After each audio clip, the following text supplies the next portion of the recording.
खबरों का lunch box. नमस्कार, आदाब, सत श्री अकाल। रेडियो मनी 9 पर आप सुन रहे हैं खबरों का लंच बॉक्स और मैं हूं आपके साथ अभिषेक गुप्ता। प्याज की बढ़ती कीमतों को लेकर सरकार ने क्या किया ऐलान, क्या बढ़ सकती है किसान सम्मान निधि और कितना सस्ता हो सकता है डीटीएच, बताएंगे आपको।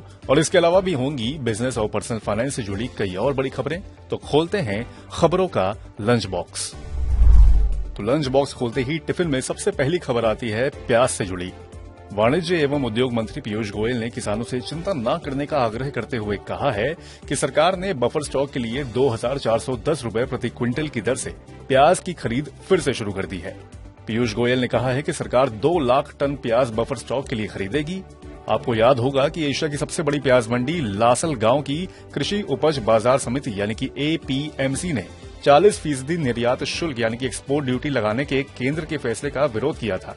अब इसी बीच सरकार ने किसानों को ये आश्वासन दिया है। लंच बॉक्स में अगली खबर भी किसानों से जुड़ी है। प्रधानमंत्री किसान सम्मान निधि के तौर पर किसानों को सालाना दी जाने वाली 6,000 रुपए की आर्थिक सहायता में सरकार बढ़ोतरी कर सकती है। एक रिपोर्ट में कहा गया है कि आर्थिक सहायता को सालाना 6,000 रुपए से बढ़ाकर 9,000 रुपए तक किया जा सकता है। वैसे 5 राज्यों के विधानसभा चुनाव और अगले साल लोकसभा चुनाव भी होने वाले हैं, उससे पहले सरकार ये घोषणा कर सकती है। इसके अलावा सरकार किसानों से समर्थन मूल्य और फसल खरीद बढ़ाने का भी ऐलान कर सकती है। वहीं अब डीटीएच सर्विस सस्ती हो सकती है। दरअसल टेलीकॉम अथॉरिटी ऑफ इंडिया यानी कि टीआरएआई ने सरकार से डीटीएच लाइसेंस शुल्क खत्म करने की सिफारिश की है। इसका फायदा केबल टीवी देखने वाले ग्राहकों को भी मिल सकता है। अब चूंकि डीटीएच दूसरे ओटीटी प्लेटफॉर्म्स की वजह से पिछड़ता जा रहा है, ऐसे में ऑपरेटर के परफॉर्मेंस को लॉन्ग टर्म के लिए बेहतर बनाने के लिए लाइसेंस शुल्क को धीरे धीरे खत्म किए जाने की बात कही गई है। अब भोजन में आपको चावल तो खूब पसंद होगा ना, तो अगली खबर आपकी चावल से ही जुड़ी हुई है। गैर बासमती सेला चावल के निर्यात पर बंदिश लगाने की सरकार की फिलहाल अभी कोई योजना नहीं है। केंद्र खाद्य सचिव संजीव चोपड़ा ने ये बात कही है। सरकार ने 20 जुलाई को गैर बासमती सफेद चावल के एक्सपोर्ट पर प्रतिबंध लगा दिया था। सरकार ने यह कदम आगामी त्योहार सीजन को देखते हुए घरेलू बाजार में सप्लाई बढ़ाने और इनकी खुदरा भाव को काबू में रखने के इरादे से उठाया था। वहीं पिछले साल सितंबर में टूटे चावल का निर्यात भी रोक दिया गया था। साथ ही सरकार की रूस से गेहूं आयात करने की भी फिलहाल कोई योजना नहीं है। सरकार ने पिछले साल मई में ही गेहूं के निर्यात पर रोक लगा दी थी।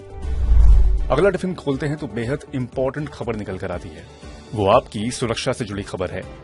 केंद्रीय मंत्री नितिन गडकरी ने देश का पहला दुर्घटना परीक्षण कार्यक्रम यानी कि भारत एनसीएपी पेश किया है।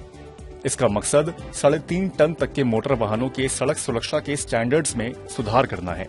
इसे 1 अक्टूबर 2023 से लागू किया जाएगा और इससे सड़क दुर्घटनाएं कम होने की उम्मीद है। आपको बता दें कि भारत में हर साल करीब 5 लाख दुर्घटनाएं होती हैं और इन दुर्घटनाओं में करीब 1.5 लाख लोगों की जान चली जाती है। अब कार्यक्रम के तहत कार बनाने वाली कंपनियां स्वेच्छा से ऑटोमेटिक इंडस्ट्री स्टैंडर्ड 197 के हिसाब से टेस्ट की गई गाड़ियों की पेशकश कर सकती हैं। लंच बॉक्स में अगली खबर भी कुछ गाड़ियों से ही जुड़ी हुई है। केंद्र सरकार ने इलेक्ट्रिक 2 व्हीलर बनाने वाली कंपनी ओला इलेक्ट्रिक, एथर एनर्जी, टीवीएस मोटर्स और हीरो मोटोकॉर्प को नवंबर अंत तक लगभग 2 लाख ग्राहकों को मिलाकर तकरीबन 278 करोड़ रुपए का भुगतान करने का आदेश दिया है। बताया जा रहा है कि चूक करने वाली कंपनियों को आधिकारिक नोटिस भेजे जा रहे हैं और उनसे नवंबर के आखिर तक पैसे लौटाने या फिर दंडात्मक कार्रवाई का सामना करने के लिए कहा जाएगा। और लंच बॉक्स के आखिरी टिफिन में है हवाई यात्रा से जुड़ी हुई खबर।